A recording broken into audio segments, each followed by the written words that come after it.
A little warm out there today. Yeah. Gives me all.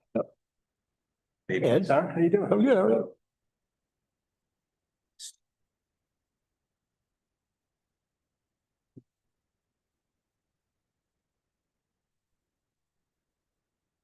Wayne, did you Steve see the email today's email from Luke? Yeah. Did he copy you on that? I can't remember. Yeah, he called me today. We had a good conversation. Yeah, that's what he said. Top right number. I'm gonna, next stewardship meeting. Okay. Figured that would be better than. You know, A whole lot better. I think I would go with you guys. maybe you could make a decision what we want to do with it. Yeah. We'll make a recommendation or something. I told him the next meeting, middle of the next, this. Yeah, right. That's a perfect solution. That's what I thought. You can just close that tab entirely. Okay.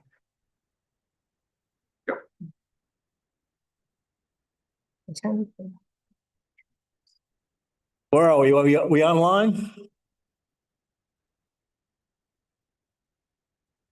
It being 7 o'clock, I'd like to call to order the July 1st, 2026 meeting of the Ag Trust.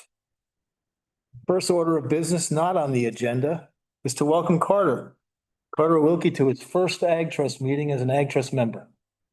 So, welcome. Live long and prosper, as they say.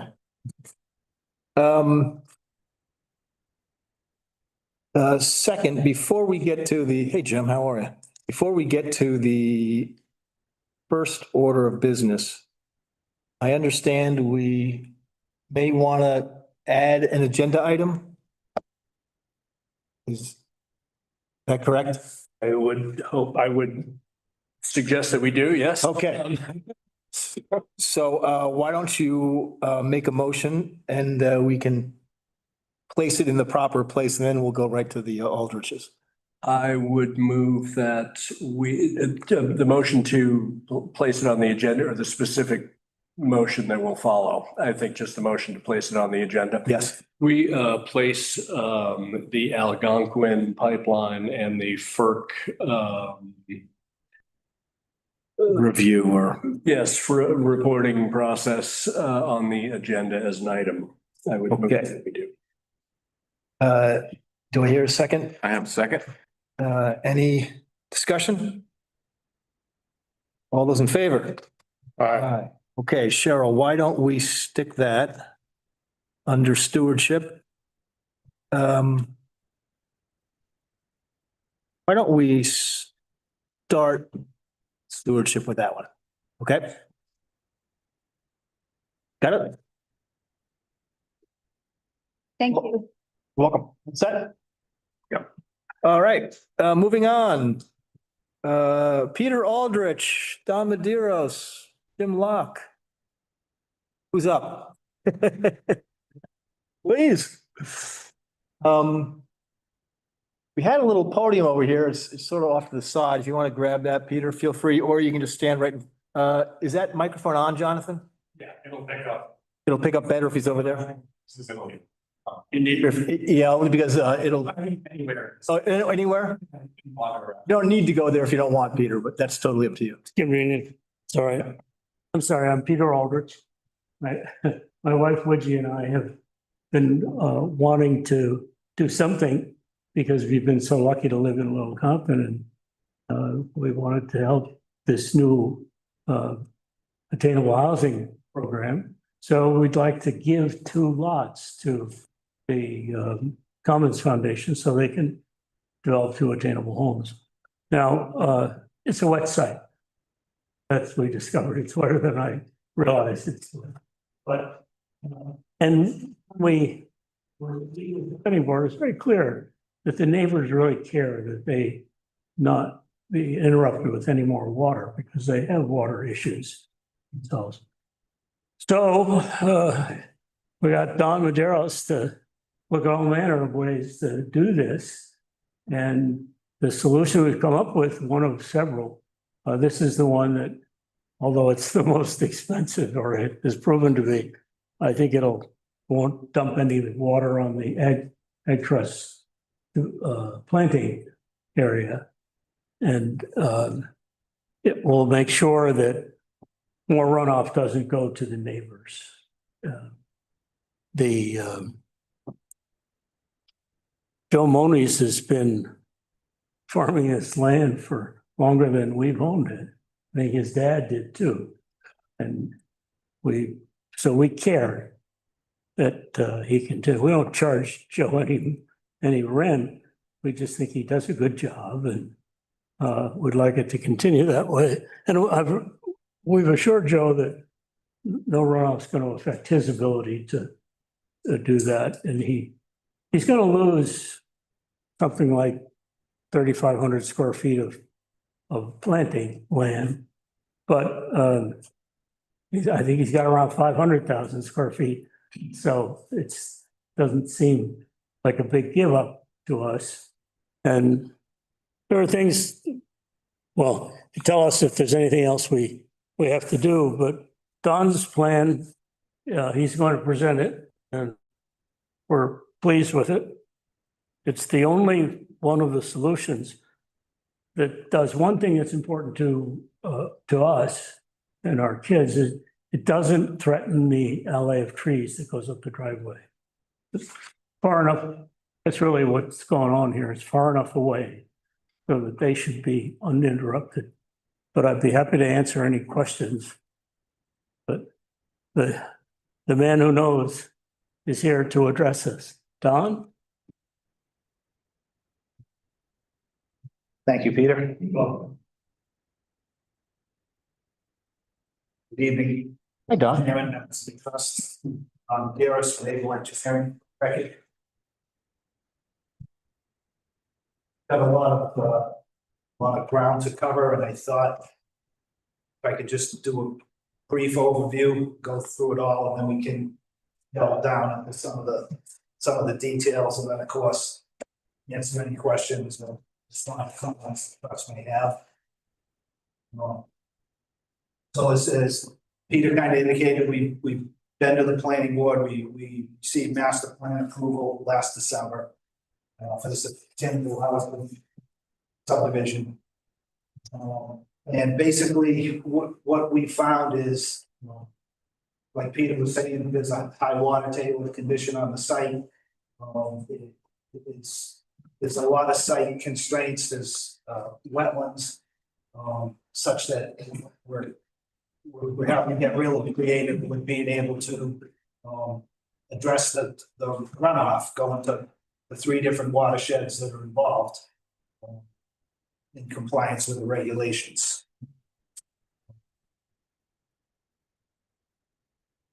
So basically, what we've done is we've Cheryl, can you go to the existing drainage map?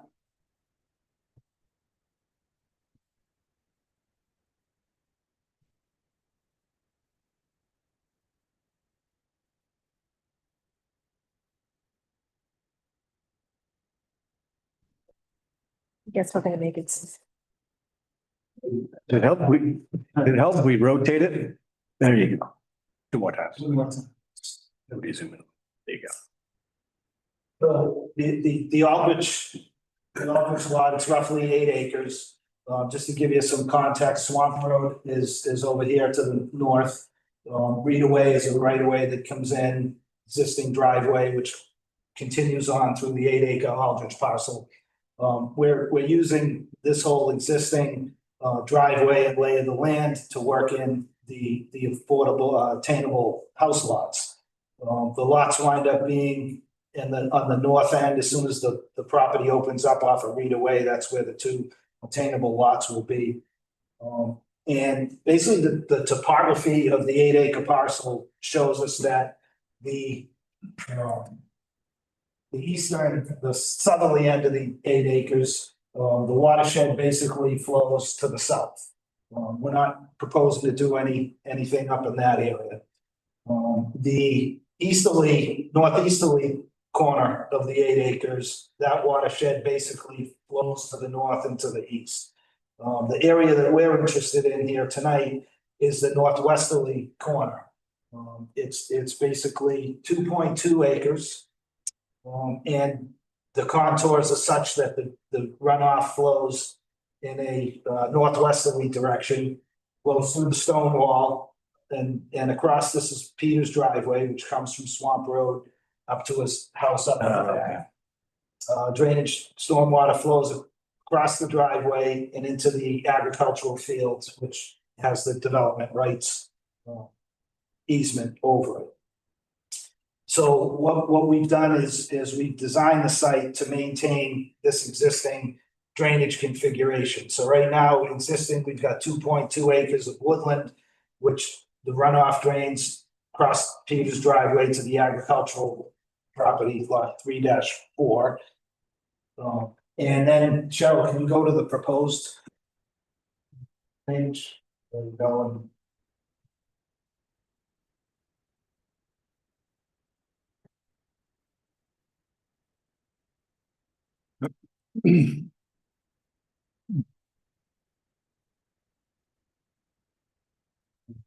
And maybe just slide it over so we can see that edge over there. Sure, that's perfect. All right, and so this is the proposed. Where you can see, as I said, we come in from Reed Way along the existing driveway, the 2 attainable house lots are here, and then the remaining 6 acres is a lot for Peter to retain. Don't believe he's interested in developing it anytime soon, but that is the remaining land which would be platted as a lot.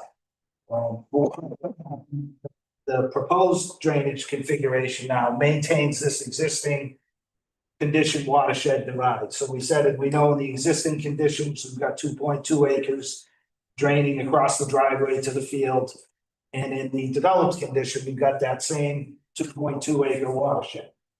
The only difference is, as you know, we're going from raw woodland to buildings, driveways and lawn. So obviously the runoff potential of that property increases by changing the cover type. So this basically maintaining the existing drainage patterns, everything pretty much goes down to the northwesterly corner, which is where we've graded in a water quality basin. Prior to that, we've got a drainage basin just on the 3rd lot with an outlet drainage swale running along the boundary of the 8 acre parcel. We have a swale along the north, which again, so basically we're running the drainage down into this northwest corner and into what we're calling the water quality basin. From there, we have an inlet and a pipe under the driveway with a small stilling basin just on the edge of the 40-foot easement. Peter's driveway, as we spoke about, lies within a 40-foot easement. We basically on the edge of that, just inside the 40-foot easement, Peter has a row of mature trees that he's planted and maintained over the years. So we don't really have the ability to grade in a swale within the edge of the 40 feet without requiring removing all the trees, because they certainly would not withstand grading the swale.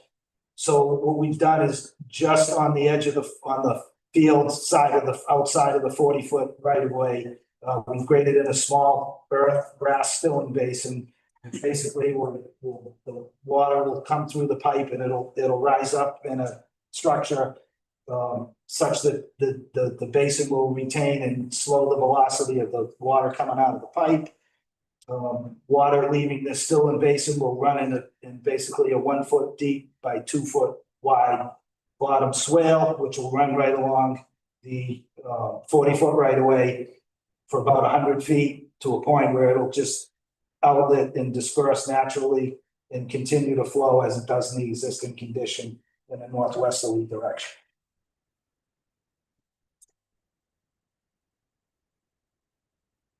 So the design measures we worked into the overall project are the detention basin on the 3rd lot, the water quality basin on lot 1, and the stilling basin. They've all been designed to capture runoff, basically treat runoff. They'll be vegetated open basins, provide detention provide, provide peak attenuation, provide detention, treatment, and basically provide for the slow, non-erosive release of runoff. They'll also provide infiltration. So water in the basin that doesn't rise up and flow over the outlet crest will basically stay in the basin, and it'll infiltrate into the ground. There'll be low flow outlets so that these basins won't be holding water for more than 36 hours. The idea is a small orifice, low flow outlet drains the basin over 36 hours. So they are the basins and the swales, everything, they're called dry basins because 36 hours after a storm, there's no water in them because it's infiltrated out.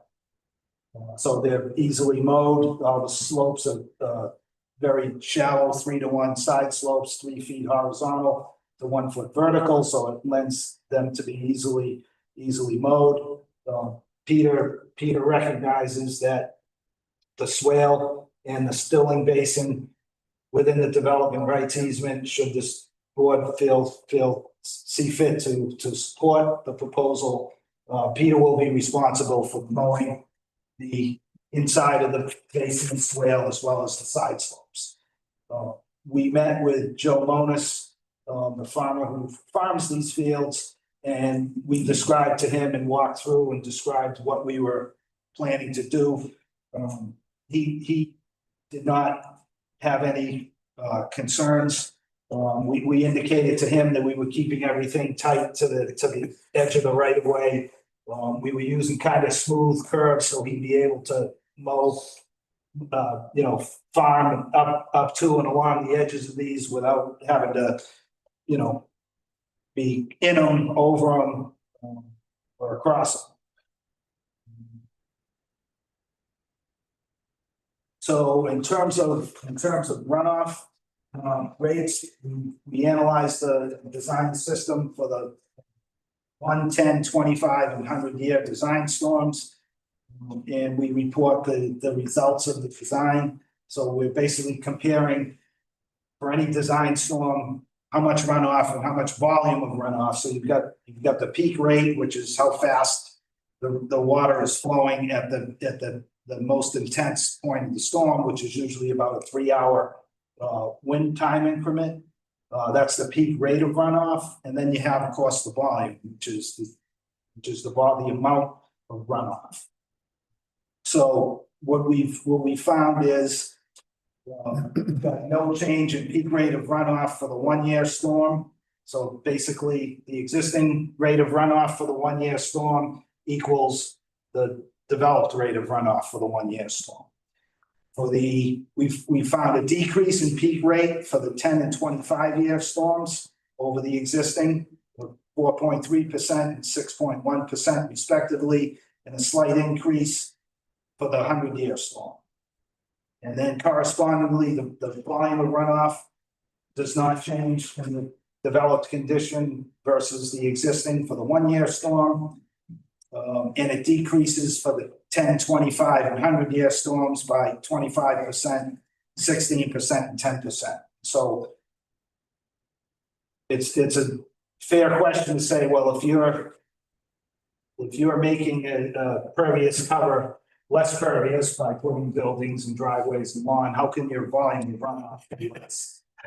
And the answer is the volume of runoff that's being captured in the detention basin and the water quality basin is that releases over the 36 hours, that pretty much percolates and infiltrates into the ground. So the change in runoff is the decrease in volume is basically due to the long, shallow slope flow path where the slow release of water, it's going to be infiltrating into the ground in the basin, in the swale, and in the water quality basin.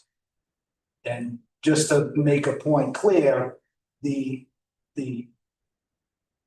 decreases, the runoff relationships between existing and proposed in terms of peak and volume. We're not taking any credit for infiltration that's going to occur in the swale and in the stilling basin, or for any attenuation. So all the values we're reporting are basically at the property line. So we're showing you a decrease in runoff for certain storms. And I just want to make clear, that's not taking any credit for what we're proposing for swales on the development on its property. Just to hone in on that point, is the runoff value from that basin in the proposed easement zone expected to overflow or increase at any point, or is that just unknown at this stage? No, we can go through that. So, Cheryl, can you show the drainage plan set and sheet 3?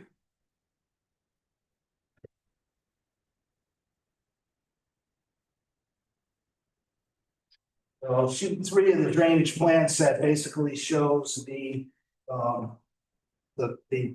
structure, the basin of interest, which is the Stilling Basin, which is in the upper right. Could you zoom in, Cheryl, to look like little grainy? I'll probably read from my.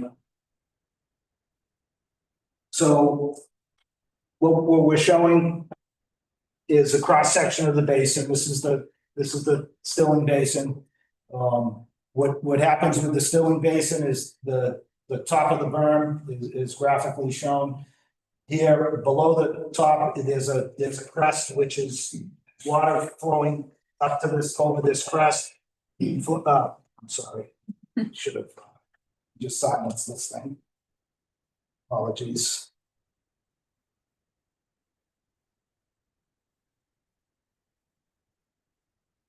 Oh, I guess that wasn't me.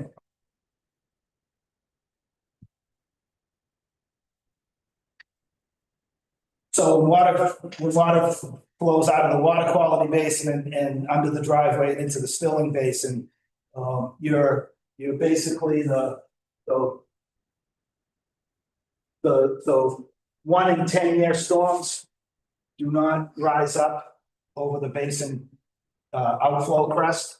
So the 1 in 10 year storms are going to stay in the basin, and they're going to basically percolate, infiltrate into the ground.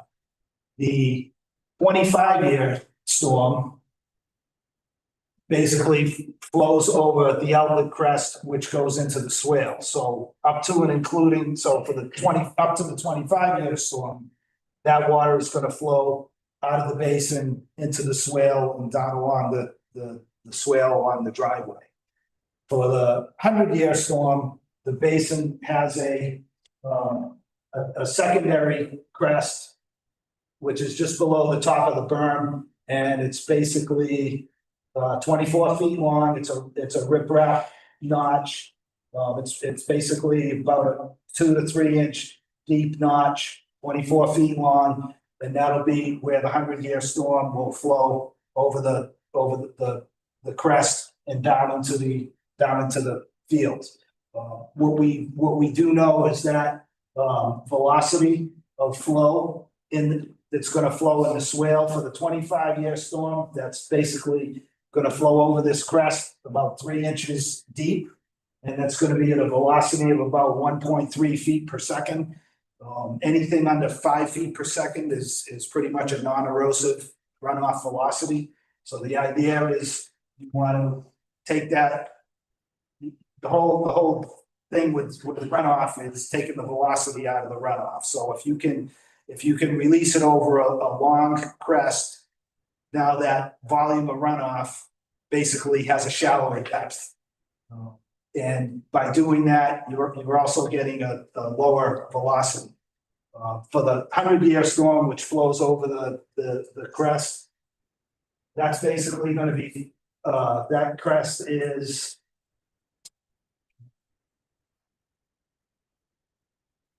that the runoff flowing over that is going to be about 4 inches deep, and it's going to be about 1.6 feet per second.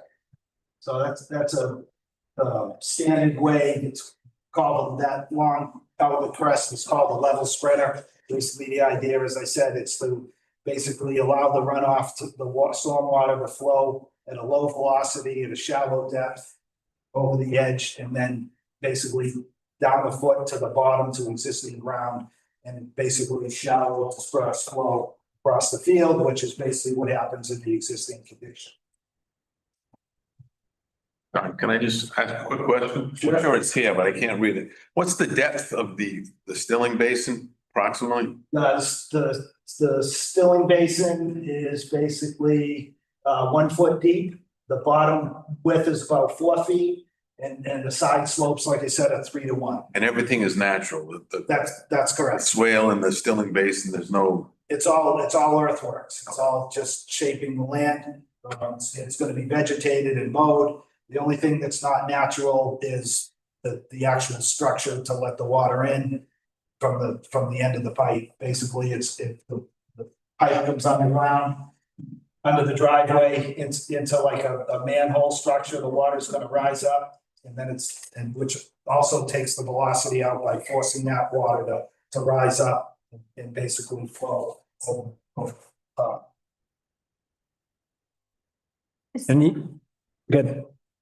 Is there a reason why there's only one basin and not two to catch the water in the 100-year or 25-year predicament?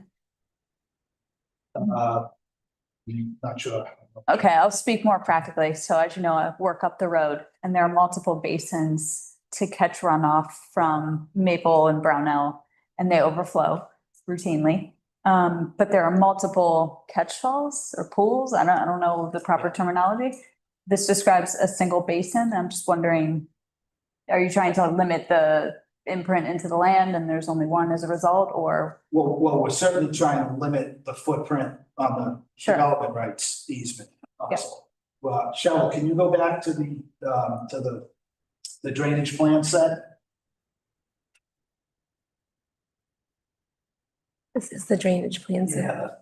Yeah. This one, Which one? Yeah. there you go. You have it. There we go. Okay, right there is perfect. So, yeah, so the first area is a broad shallow detention basin up here on the third lot, which is lot 6-6.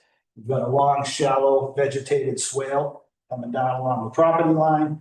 We've got the same thing, a long, shallow vegetated swale in another basin here. So basically, these basins do the job of detaining the runoff and infiltrating and treating, except for the additional for the 100-year storm.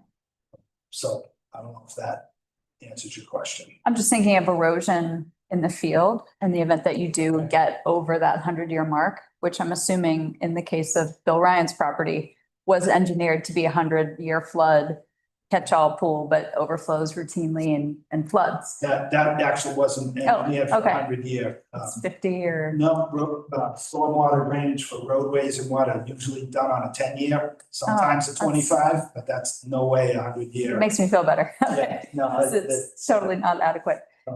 So the decision to place the single basin on the other side of the driveway is just to limit the imprint and try to reduce runoff as much as possible. That's correct. And most importantly, in my mind, is to disperse it.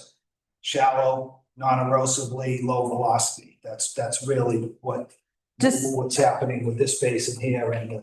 Yeah, if imprint were no objects and you were able to engineer like the ideal scenario, like not limiting the amount of space taken up or soil being removed, would you add another basin in that place on the other side of the drive? I don't think so. We'd probably just try to make one a little bigger if possible. We're pretty tight for room there.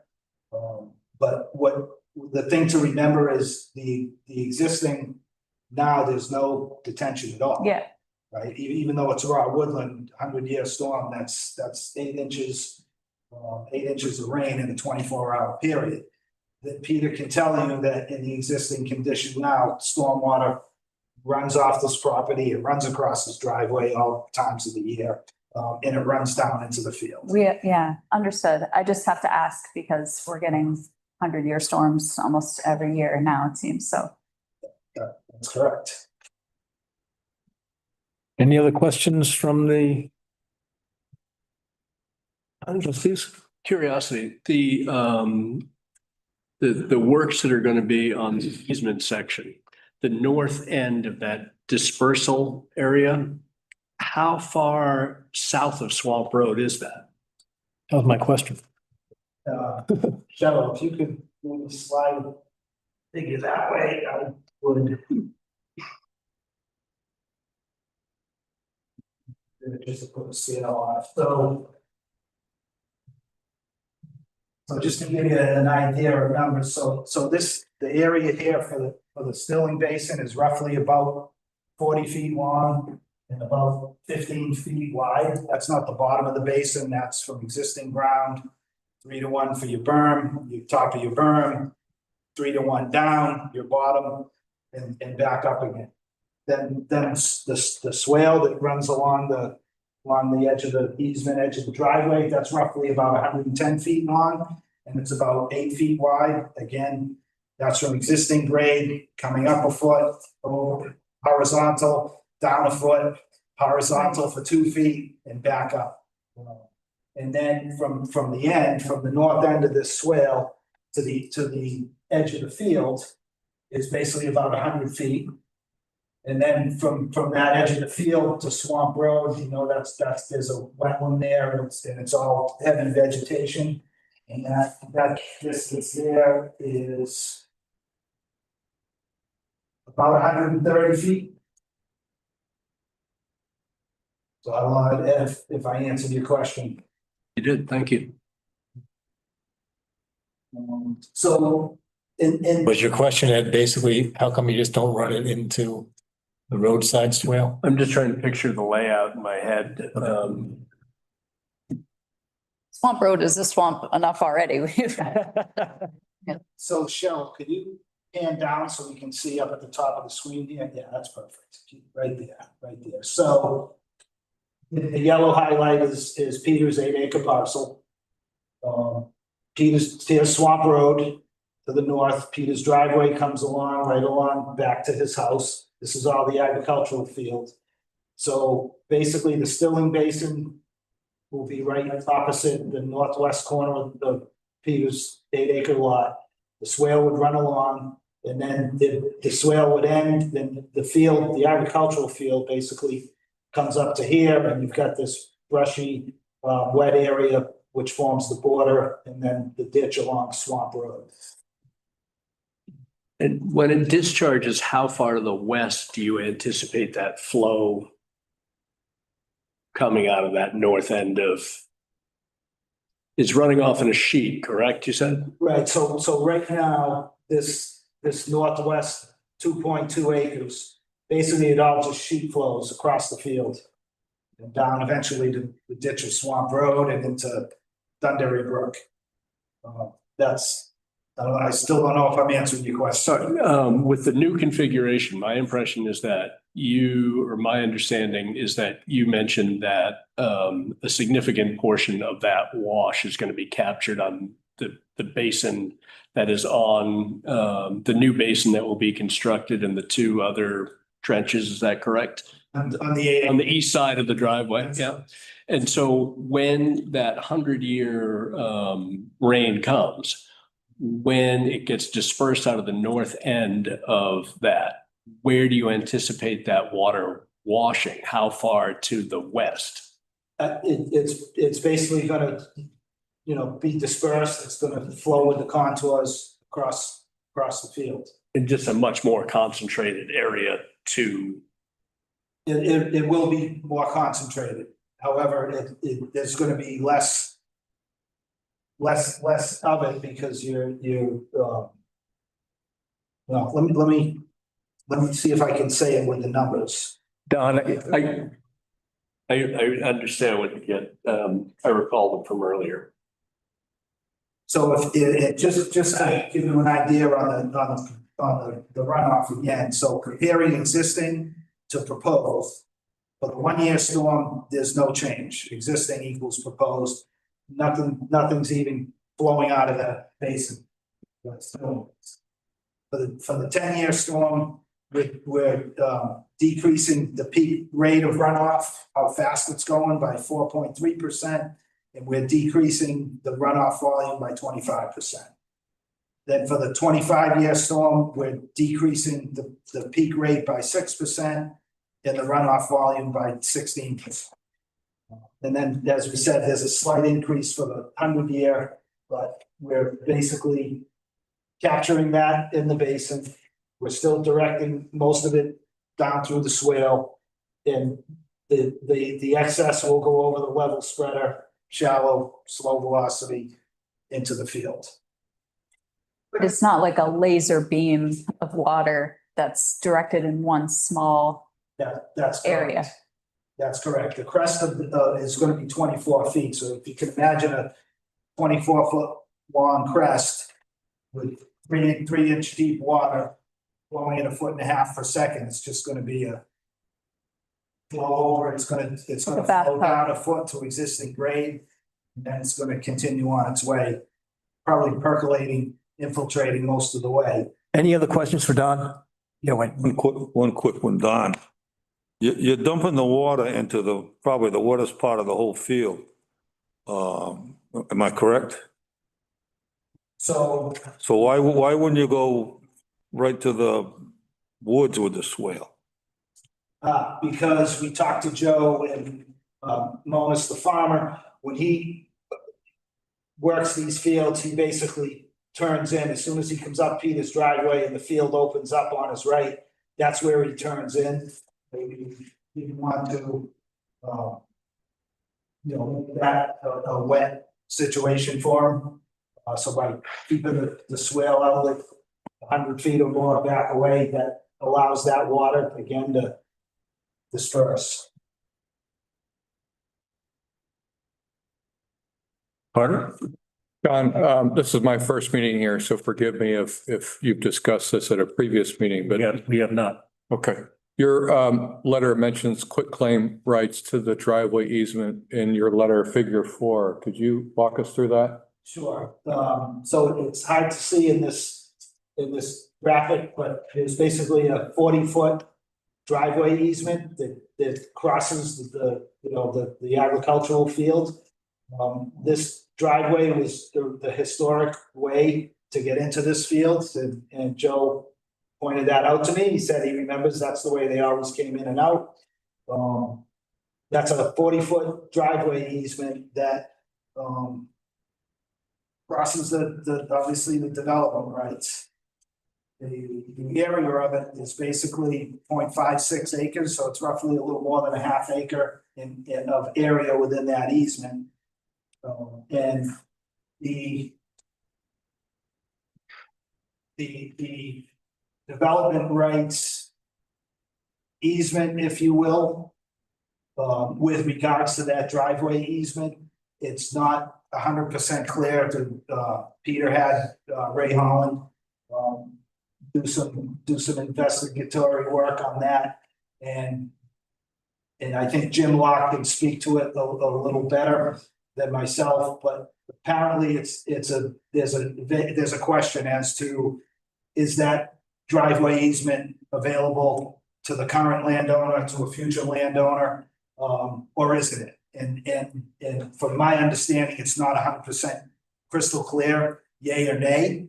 So what Peter's offered to do is to quit claim his rights to that driveway easement crossing the field, with the idea being that would close any kind of an opportunity for a future landowner to press an advantage to put in a driveway in that easement across the field. So that's how Peter's trying to, ameliorate the request with giving up half an acre to basically, be allowed to use 7/100 of an acre for the easement. John, is that currently being hayed already now? The That, driveway is, yeah, that's right across the middle of the field. Yeah. Okay. Just a quick question on maintenance. What is the lifespan of the basin on the easement, and what is the annual or semi-regular maintenance required to make sure it's in good working order? Yeah, so right now, as you know, Peter mows the strip along his driveway within the 40-foot right of way with the trees. As part of routine mowing, he'll be mowing the swale and the stilling basin, the slopes, the inside slopes, the outside slopes and whatnot. That's really what's required other than, visual observations to see if there's an area that has slumping or, woody vegetation is starting to take hold. I mean, that's the call for maintenance. And I think Peter's willing to assume the maintenance to make sure that stilling basin and swale are kept in good working order. Because the volume of stormwater and the rate of stormwater is so small. It's not like there's going to be a torrent of water tearing through the swale, Knock on wood. flowing over the crest. So we're not going to be having.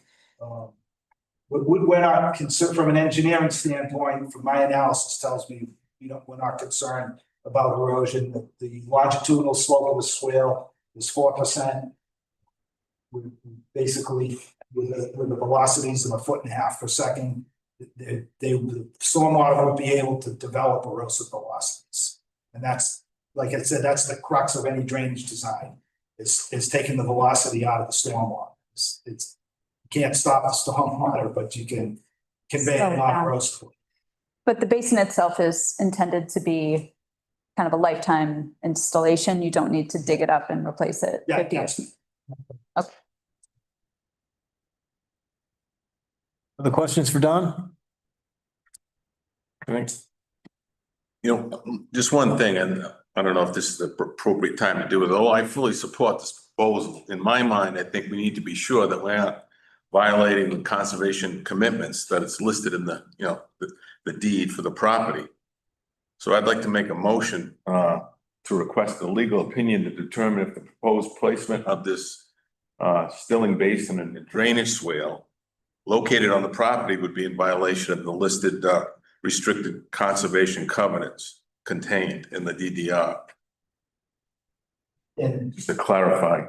And we support that 100%. We think it's what should be the best way it should be done. We also know that, or we understand that DEM was somewhat of a partner to a degree. So the approval doesn't begin and end here. I think DEM also is going to need to take a look at this and sign off on it as well. I second that motion. Any discussion? All those in favor? Aye. I'd also suggest that we refer this to the stewardship committee to work closely with Don and Peter. And not only from a legal perspective, but the DEM issue is going to require some sensitivity. So I think Steve was involved quite heavily with this, so we should include him in with the stewardship end of it, with our committee too. well, then what I'll do is, why don't Taylor, Wayne, and Steve carry on? Very good. So that, and I'll just remove myself for the purposes of this from the stewardship committee, so that Steve can join you guys. Okay? All right, I have a question. sure, Peter. I'm a little bit confused as to whether the trust, the trustees would support this if the DEM and your lawyers found that it didn't materially change anything. I mean, it wasn't a significant give up or whatever. Because we're going to spend a lot of money from here on. And I just wanted to know whether the group supports the trade here. When you say you're gonna spend a lot of money, when are you gonna start spending money? I meant just in engineering work. Yeah. When Don goes out to a meeting, it costs money. Yeah, okay, It's talk to us, it costs money. We're a little deeper into this than I thought. understood. It's whether, I just don't want to be chasing something that's gonna get, I'm gonna discover later isn't supported by the. Well, I think if I may speak on behalf of my fellow trustees, I think it'll be important for us to understand from a legal perspective as well as from from DEM's perspective, what challenges may or may not lie in this. And I personally wouldn't want to offer an opinion until I sort of hear that information. That was my question with the remark, if the lawyers and the DEM found that this was fine, wasn't a legal guilt or problem, would it have the support of the trustee? But I think we'd all benefit from each other's opinions, and we don't really have that yet. So rather than take more time than already tonight in having trustees offer their opinions, why don't we wait to get the information that we require? We'll share opinions, talk about it, and get the report from the stewardship committee, and then move in that way. Does that seem to make sense to people? Yeah, can I also add, is there information that you want us to review that would be helpful for us to know that you feel that we maybe don't already know? To the extent that it might benefit the town beneficiaries or other aspects of the project that might be beneficial for the public to know about? Don't know. Okay. It's so that if we ever get to build these, it'll be beneficial, particularly families. Okay. For the school, the other objectives of the foundation. Well, Okay, well, I think we've referred it to Taylor, Wayne, and Steve. We look forward to your research and your report back, at which point we'll ask you back and we'll have a conversation about it and we'll take it from there. Okay? Terrific. Thank you. Thank you. Thank you. All right, moving on. Next order of business is approval of minutes. Executive session from May 6th, 2026. Do I hear a motion?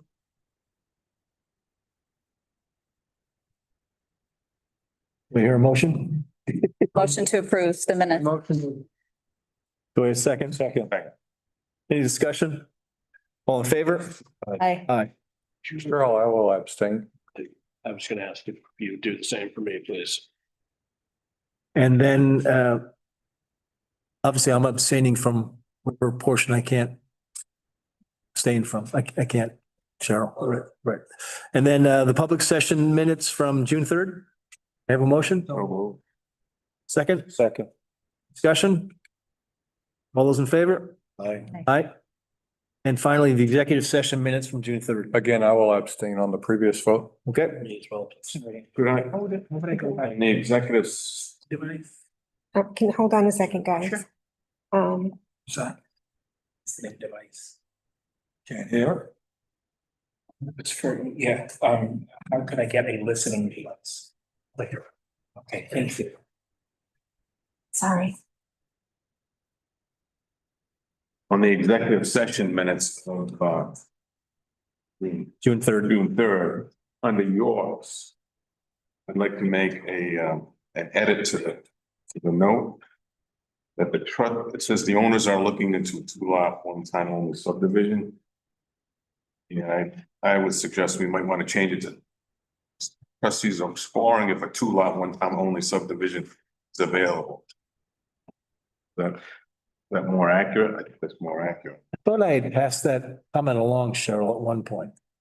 You did, and I was told that it was fine. Told what? I was told that it was fine the way it was written. You passed it to me. I asked the person you referred it to, Okay. and they said it was okay. So, All right. so LCT is exploring. Steve, what Exploring was- for 2-lot, 1-time only subdivision if available. I don't think, is that what we're doing? We're not exploring. We're not exploring. No. I thought Okay. that what, pardon me, but. I want it to be accurate. I had thought the conversation was whether or not the lot was created as the result of had they already used their one time? Opportunity. Isn't that what we were talking about? That seems to be, the owners are looking at 2-lot. Yeah. Seems to be wrong. Yeah. So I think your comment's more accurate than mine, so maybe we can change it to, Well, I don't know. I'm looking for some help here. I don't remember what, Yeah, okay. I don't think I don't think we got into. my recollection is, Yeah, we discussed the administrative subdivision that took place past. yes, We were trying to understand how the lots were assembled. correct. And there was some conversation hypothetically about a future subdivision, but we didn't think it was possible. But we had to know what happened prior. Right, and I Before thought, we could even, I thought someone was gonna look into how the property may have been treated from a administrative subdivision perspective earlier. Just to understand the genesis. of- was there an administrative? Yes, We did look into that. That was an administrative subdivision. okay. But I don't recall. I thought I saw Adam here a minute ago. He's right there. So what am I changing the minutes to? It's unknown at this point because I thought I had suggested what I thought it should be. So that's where I'm Why sort of, don't we table them to the next meeting? okay, fine. That's good. That's a good idea. Okay, great. Motion to table. All right. Sorry for the confusion. Do I hear a motion? Second? Second. Any discussion? All those in favor? Aye, thank you. Okay, Have a request to please speak into the microphones so that people can hear. okay, thank you. Consent agenda, unless I hear otherwise from a member of the public or from my fellow trustees, we will move all this to be filed. Do I hear a motion otherwise? Okay. Second? All those in favor? Aye. Thanks. Okay, correspondence. Cheryl, is there anything we need to talk about in the correspondence? No, I think so.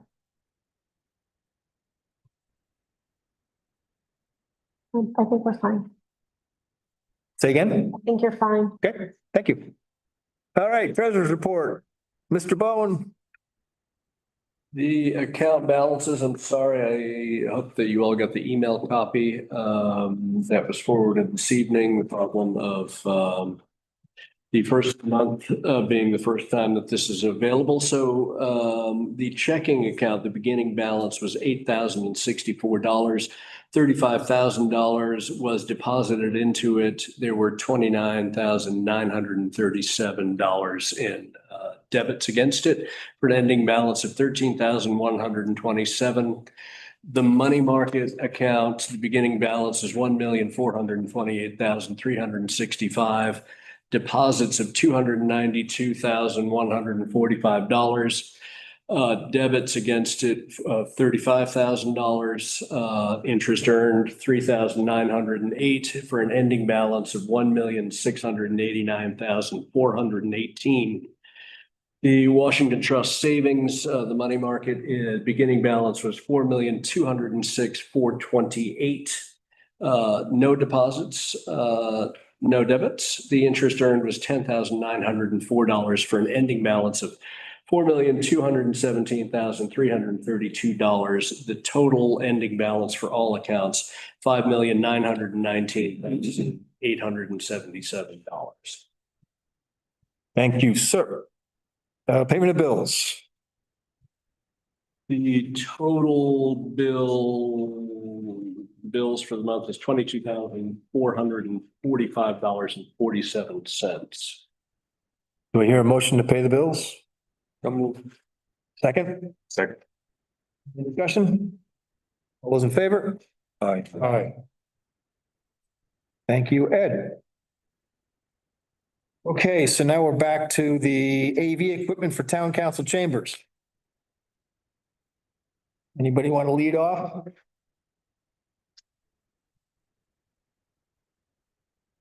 I guess, oh, I'm sorry. No, go ahead. I was gonna fill the void, but you beat me to it, thankfully. Sorry, I thought of a question that I didn't ask or think to ask at the last meeting, which is to the extent that you can recall, back when the original AV equipment was selected and purchased, was it in your purview to think 5 years, I'm going to need to replace it, 10 years, I'm going to need to replace it? How did that all shake out? So I believe this equipment, and don't quote me on the exact date, was purchased somewhere around 2018, pre-COVID, pre-live streaming, pre any of that kind of stuff. So I don't think anybody expected that we would kind of rapidly shift like that, and we haven't really gone back since. So while the system itself is capable of amplifying kind of audio for limited purposes, it was never intended to do all the different things that we're hitting it with now. The new proposed options are much more flexible and take into account that, but are also very modular so that if needs do shift, we don't have to cut the whole room and start all over again. We can reutilize the majority of it. Okay. And is any of the current AV equipment useful to any other town board or anywhere in town, or is it? I'd say the majority of it either will still be utilized in this room, or we already have plans for where it's going to get upcycled into. That TV might end up in the conference room, actually. Okay. I'm going to make a motion just to see if it gains any traction. So my recollection is, Jonathan, that at the upper end of these recommendations, it's somewhere in the $45,000 range, or that's the mid-level that I think you suggest we might want to participate in. And the town council, I believe, has put forth a stroke for 25,000 of the 45.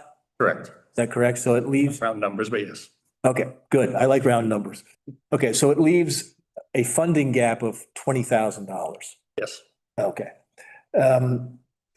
Given that the Ag Trust uses this room, that we have a good audience of streamers, that we would probably benefit from the upgrade to the audio video system, I think it's reasonable that we pay 25% of the remaining $20,000 sort of as our contribution to maintaining good communication with the public. So that would be, in my math, 25% of 20,000 is $5,000. Does that seem to make any sense to anybody? Yeah, it makes sense, but where's the rest of the money coming from? Well, I think we're the only group that has a bank account. Jonathan, do you have eyes on other resources? I would say that last statement is fairly accurate. That we're certainly looking everywhere we can. We're looking into a couple of grant opportunities that more for the communication side of things that might be able to help fund some of the equipment. And we certainly pieced out the proposal so that it doesn't need to all be done at once. If we come up a little bit short for this year, we will prioritize ease of use, live streaming quality, and audio quality. And we'll save things like additional screens and some of the add-on features for a future year if need be. Okay. Reactions? I'm not sure how near the microphone I need to be. My thinking about this was, and correct me if I'm wrong, Jonathan, but I'm under the impression that there is going to be a movement for the majority of town boards who use the council chambers to be televising their meetings. Is that correct? There has been interest in kind of standardizing on a system where, yes, all committees, all public bodies, members of the towns would have the ability to live stream. Will the interest develop into a requirement?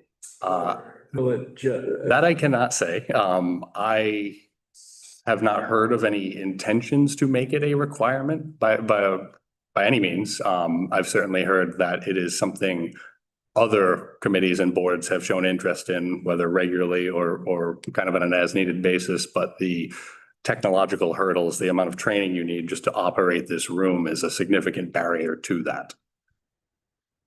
My thinking had been that there were roughly 8 boards that would be using the equipment, and that the Ag Trust's fair share would be an 8th.